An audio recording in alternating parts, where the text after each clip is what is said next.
नमस्कार प्रेक्षकांनो, इन्स्पेक्टर मंजू या मालिकेच्या येणाऱ्या जबरदस्त भागामध्ये आपल्याला खूपच इंटरेस्टिंग तेवढाच धमाकेदार ट्विस्ट आता पाहायला मिळतोय।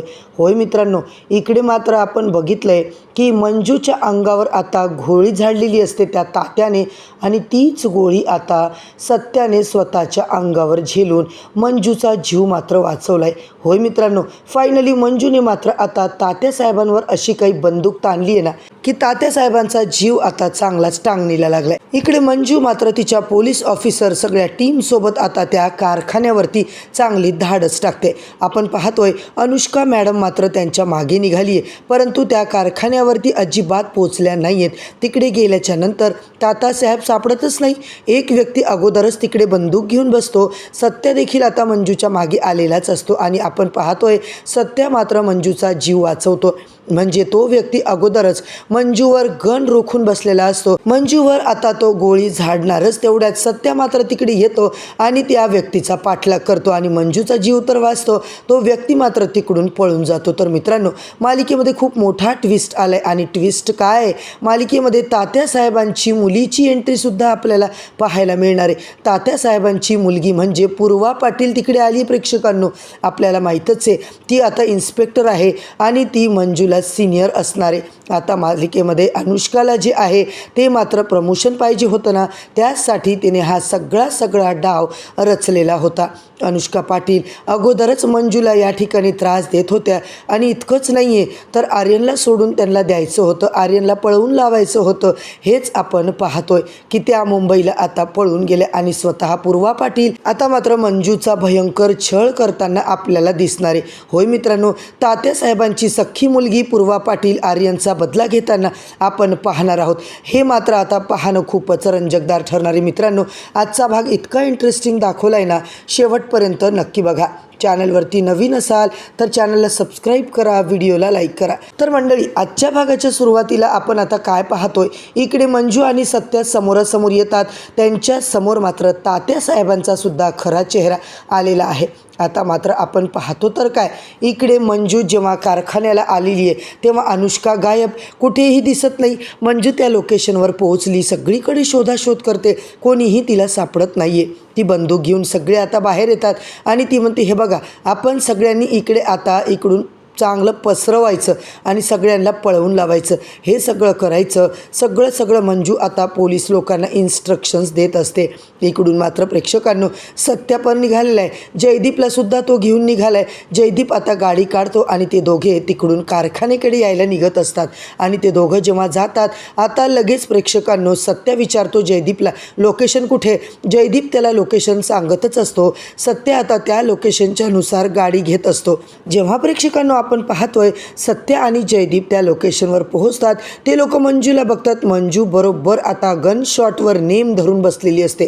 ते सगळीकडे आता बघत असतात, सगळीकडे कोणी दिसतंय का, कुठे काही कोणी हालचाल करतंय का, कोण तिकडे आहे का, पण त्यांना अजिबात कोणीही सापडत नाहीये। सगळे आता तिकडून जायला निघतात, सगळे आता तिकडून निघणारच तेवढ्यातच तिकडे प्रेक्षकांनो काहीतरी आता हालचाल पडते आणि वरून काहीतरी खाली वस्तू पडते। सगळेच आता मागे सरकतात। मागे आल्यावर आता प्रेक्षकांनो आपण पाहतो तर काय, जे पोतवरून पडलेलं असतं त्याच्याकडे आता सगळे बघत असतात आणि जे काही काय वस्तू पडली सगळेच त्याच्यामुळे घाबरतात। एक माणूस वरती मंजू मॅडमवर नेम धरून बसलेला असतो आणि ते सत्या बघतो। सत्या जयदीप येतो आणि तेवढ्यात मंजूला तो बघतो आणि तो म्हणतो, मंजू वाघमारे, वरती कोण आहे धरून बसलाय दबा? त्यांचं लक्ष मंजूकडे जात असतं आणि बघतात तर काय, तेवढ्यात आपण पाहतोय मित्रांनो तो माणूस आता गोळी मारणारच।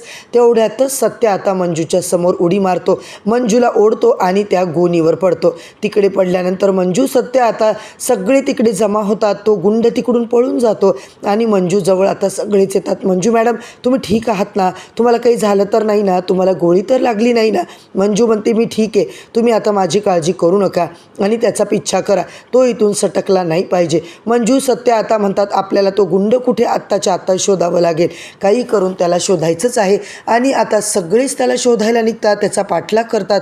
आणि दुसरीकडे प्रेक्षकांनो आपण पाहतोय तात्यासाहेबांची जी काही मुलगी आहे ती आता इन्स्पेक्टर येते. तात्यासाहेब जिकडे आहेत तिकडेच ती पोचते. ते आता तात्यासाहेबांची माणसं सगळी तिकडे दबा धरून बसलेले असतात. ती म्हणते की कुठे आहे तुमचा मालक, काय चाललंय, तुम्ही तुमचं बघा, तुम्ही इथून हलू शकत नाही आहे, तुम्हाला सगळ्या बाजूंनी पोलिसांनी घेरलेलं आहे, त्याच्यामुळे तुम्ही इथून अजिबात हलू शकणार नाही आहे, तुम्हाला सरेंडर करावं लागेल. आणि ते म्हणतात अहो असं काय करताय. ते घाबरून खाली बसतात, माफी मागतात. तुमचा मालक कोण आहे सांगा आणि कशासाठी तुम्ही हे सगळं करताय हे सगळं सांगा. तर ते म्हणतात की आम्ही आमच्या मालकाच्या ऑर्डरप्रमाणे काम करतोय. ती विचारते कोण आहे तुमचा मालक. तर ते लगेच म्हणतात आमचा मालक. तेवढ्यात तात्यासाहेब येतात आणि मी आहे त्यांचा मालक. असं म्हटल्यावर प्रेक्षकांनो तात्यासाहेब आणि त्यांची मुलगी मात्र जोरात हसायला लागतात. आता कुणालाच काही समजत नाही आणि ते म्हणतात जा रे सगळेजण इथून निघून. तात्यासाहेब म्हणतात की मला वाटलं खरंच मला अटक करायला आलीस की काय. तेव्हा ती म्हणते नाही तात्या, तुम्हाला कसं डॅडी मी अटक करणार आहे सांगा बरं, उलट तुम्हाला भेटायला आली मी. कशी वाटली माझी जबरदस्त एंट्री. तात्या म्हणतात हो मग मुलगी कोणाची आहे, माझी पूर्वा तात्यासाहेब मोहिते आहे असं ते म्हणतात. आता तिला खूप आनंद होतो. दोघे मस्त बापले गप्पा मारतात आणि तिकडे ती म्हणते की या सत्य आणि मंजिलानं मी अजिबात सोडणार नाही आहे. अनुष्काने मला वेळेत सांगितलं, तिने माझं सगळं काम हँडल केलं आणि मी तिचं काम केलं. तिला पोस्टिंग हवी तिकडे, मी मुंबईला तिची पोस्टिंग करून दिली आहे, त्यामुळे माझ्यावरती खूप खुश आहे ती. आता मला काळजी करायचं अजिबात काही काम नाही आहे. आता सगळ्यांना खूपच आनंद झालेला असतो. पूर्वा म्हणते डॅडी तुम्ही अजिबात काळजी करू नका, मी आर्यनला आता सुखरूप ठेवणार आहे. त्या मंजिरीने त्याला खूप त्रास दिला आहे, माझ्या भावाला तिने एवढं मारलं आहे ना, त्याचा बदला तर मी घेणारच आहे. मी अजिबात तिला सहजासहजी सोडणार नाही आहे असं ती म्हणते. आणि डॅडी तुम्ही जर आर्यनचे हाल बघितले असते ना, तुम्हालाही खूप मनस्ताप झाला असता, तुम्हाला त्रास झाला असता. आता मात्र ते बोलतात खरंच एवढे हाल झाले का आर्यनचे. ती म्हणते हो, त्या मंजिरीने आपल्या दादाला इतकं मारलं आहे ना, तो त्याला एका सेफ जागेवर मी नेऊन ठेवलं आहे, तुम्ही आता अजिबात टेन्शन घेऊ नका.